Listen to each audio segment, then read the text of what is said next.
Hi, my name is Ron Pedersen, and I want to start this video by thanking you for taking the time to listen to this video. To take time out of your day to listen to me talk to you, I find a little bit daunting. And I will admit that it's taken a number of tries to get this video right for you, because I'm not a presenter. I'm not some newsreader or some personality or celebrity. I'm just a normal community person just like you. I hope that during this video that I might help you find what you're trying to achieve. And I'd like to say also that I admire you for taking the time to do this, because I guess the reason you're sitting here watching this is because you've ultimately made a decision that you want to make a difference in your community. It's either in a community group that you belong to, or in your group of friends, or in your group of family. But somewhere along the line, you've decided that you want to make a difference. And that's why you're sitting here watching this today. I'd like to congratulate you for that, because it's a big step. It's something really, really hard to do, to say that you want to make a difference. But I do believe that everybody does ultimately want to do so, but they just don't know how. By sitting here today, wherever you are watching this, you've started to take those first steps. Or you may have already taken some steps and this is just the next one. Whatever it may be, well done and congratulations. And I thank you for what you're doing, and I'm sure a lot of people in your community will also do the same. I'm going to talk to you about some stuff which is probably a little bit daunting, but we're going to talk about suicide and mental health, and in a way, how you can make a difference and start being one of those people that makes a difference in the world today. I'll be honest with you though, on your own, you're not going to do it. You are not going to be able to save the planet. You're not going to be able to save everybody on it. That's an impossible task for one person. But the more of us that start doing these sort of steps and start putting our hand up to say that we want to make a difference, the more that we're going to see an impact on our world. The more we're going to see more people getting help, and more people not suffering, and more people being more proactive in their communities and living fruitful and productive lives. The problem we've got is that there's so many people out there turning a blind eye to things, that people that need help aren't being captured. What we do know is that people generally, when they're not feeling right, will talk to a friend, they will talk to a neighbour, they will talk to a family member. They generally won't start with a GP. They won't start with a psychologist or a counsellor, but they will talk to you. And that's what this program is partly about. The other thing that we're looking at doing is creating a post-disaster community-based mental health and suicide intervention model. Now, I know that sounds like a big mouthful, but you can be part of that. It's not that difficult. All you need to do is put your hand up and say, yes, I want to be part of that, and I want to try and make a difference. And why is that important? Well, one of the things that we know that in recent years, and everybody's seen it on the news, we've had bushfires, we've had floods, we've had cyclones and everything in between. And in that area where all that happens, there is an element that comes out of the end of that. There is a recovery process. We rebuild our houses, we clean up our roads, we rebuild our parks, we put our schools and hospitals together, and life starts to move on and businesses open their doors again. But what underlines all that is that there is a mental health impact on people who have gone through those events. What we know is that the longer the events take, sometimes the longer it takes for those cracks to appear in a community. We also know that the longer the event takes, the longer the mental health issues can also last. So an event happens, this is line zero. As time moves on, we start to see small cracks start appearing. And then as time goes on, those cracks get bigger and bigger. So why is it important that community members step up, and why is it important that we create this post-disaster community-based intervention model? Well, because immediately after a disaster, the government sends in a lot of resources to try and help that community rebuild and get back on its feet. That happens for a period of time, but it also happens in the period of time that is immediately after the disaster happening. And that immediate time post-disaster is a very busy time of rebuilding. As I said before, rebuilding houses, rebuilding roads, rebuilding shops, opening stores up, getting that community back to where it was pre-disaster time. While that's all happening on, there's a lot of activity, and that generally keeps people fairly busy. So they're not really thinking about what was going on in their mind at the time. They're not really thinking about what they've just been through. Their focus is more on the recovery of everything getting back to normal. So pre-disaster, The community itself would have had GPs, it would have had psychologists, it would have had counsellors, hospitals, medical staff, all that would have been there. And all that was there, and it's really good that it's still there, but it was based on a normal day-to-day model. So it was designed and it is manned up to cater with the normal community mental health issues. Once the community goes through that big major disaster that we've all seen on the news recently, we get that immediate government response where all the resources are pumped up, they are expanded, they are supported. There's a lot of people come into that area and start supporting that community. But that is only for a period of time. What happens is eventually those resources are pulled back, they're withdrawn, and withdrawn for good reason, because we can't have a community relying on those resources. It's not viable to keep those resources there. We need to see a point where the community does start to stand up on its own feet. So those resources start to withdraw, and we find the community back to the situation where it was pre-disaster, but now it has the mental health issues and the stress factor of the disaster event itself. So why is it important that you take part in this? Because through training, you can be opened up to recognizing signs in not only yourself, but in other people that you know. And when you start seeing those signs, know to have the conversation with people, know how to talk to them, and know how to get them to open up with how they're feeling. Once that connection's made, you can then start helping them to find the resources that they need to help them get through the issues and the concerns and the troublesome mind focus that they are in.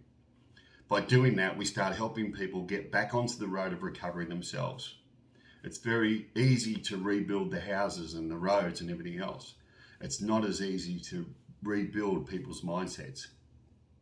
So by you taking this step today and going to look at some training and going to take part in that, you will help create a safety net. Now remember, earlier on in this video I said that you cannot save the world. You cannot save everybody. I also said not on your own. What's really important here is that through this action, by you stepping up and other people stepping up in your community, and then all of you going out and encouraging other people to step up and learn these tools, you start creating a safety net, a community-based safety net. And if you've got enough people out there that have had their radar turned on to recognize people in trouble, then you'll start to capture more people. You'll start to see those people. They won't start slipping through the cracks, and they will catch early on people who are in need of support. We can do this. Together we can do this. The more people that learn these skills, whether it be through cause training, Wesley Salt, whether it's through mental health first aid, there are a number of courses out there. MATES is another one. Doesn't matter what course it is, they are all very similarly modelled. They are all based on the fact of teaching people in the community how to recognise when someone near them is struggling, and how to have the conversations and encourage them to open up and talk. And then following that, to give you the tools to know where to get that person to receive that assistance they need. We do know that when people enter the system and start working with their GP and start working with a counsellor in a hospital and a psychologist and a psychiatrist, that we do have a high success rate of saving lives. What we also know is that when that doesn't happen, we lose people. And the reason I stepped up those 10, 15 years ago was because I was tired of losing people in my community. I did no longer want to see people dying around me. I wanted to see people captured and getting the help they needed. So that's why you're here today. I assume you've made the decision to make a difference as well. And I will promise you that at some point, once you've opened up this awareness, that at some point you will use these techniques and you will help someone, and that person will be grateful to you. But more than that, you will have the knowledge that you actually saved someone's life, someone's father, someone's mother, someone's daughter, son, sister, uncle, or friend. That's a really important thing. You can save lives simply by doing this training. So I encourage you to continue on. Work with people around you, encourage others to do it as well. And let's together all come as one and build a community safety net so that we don't lose people in our communities anymore. It's important that after a disaster we come together and keep an eye on each other. It's also as important that you also keep an eye on yourself. So if you're sitting there today and you know someone that needs support and help, then do the training and learn how to help them and go and help them. If you are sitting there today and you're struggling in yourself, then I encourage you to talk to somebody. It doesn't have to be a doctor, it doesn't have to be a psychologist to start with. Just go and talk to somebody and let them know how you're feeling. Share that with them and tell them you need help. There is nothing wrong with asking for help. There is a lot wrong with not asking for it. There is help available to help everybody, and you can get help, so go and get it. If you're not struggling and you're one of the people that wants to make a difference, congratulations and well done. I applaud you. I take my hat off to you and I thank you, because it's a big step. Work with the people that are showing you this video. Talk to them. They can guide you and they can show you the tools and techniques that you need to save lives. The community that I spoke about, where 10, 15 years ago a group of us got together and decided we wanted to make a difference, we have seen a 7% reduction in suicide rates in that area. We didn't do it alone. I didn't do it by myself, and neither did any of the other people. We did it as a collective. We did it as a group with a single-minded focus to save lives and stop people from struggling. Are we there yet? No, we've got a long way to go. We've only done a 7% reduction. But that 7% reduction means that out of 100 people that we would have lost before, 7 of them are still here. You're right, we haven't saved 93 out of that, but we have saved 7.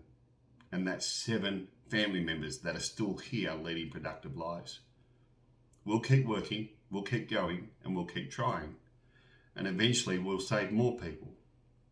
We won't see as big an impact of suicide and mental health in that community. We don't do it by ourselves, we do it collectively with other organisations. We work with psychologists, we work with counsellors, we work with instructors to help people tap into their inner being and relax and learn how to calm everything down. We work with people that train people, just like the ones that you're probably talking to today, which is why you're watching this video. It's got to be a collective. It has to be a whole of community and a whole of government approach to combat mental health and suicides in our communities. No one can do it on their own. So, learn the techniques. Go and spend a day finding out how you can save lives. Like I said, I'm not a psychologist, I'm not a counsellor, I'm not a doctor, and I'm not a politician. I'm just a normal person in the community who wanted to make a difference. And so can you. And I hope you will, and I hope you'll take the course and go and study it and go and learn the techniques, whichever one it is.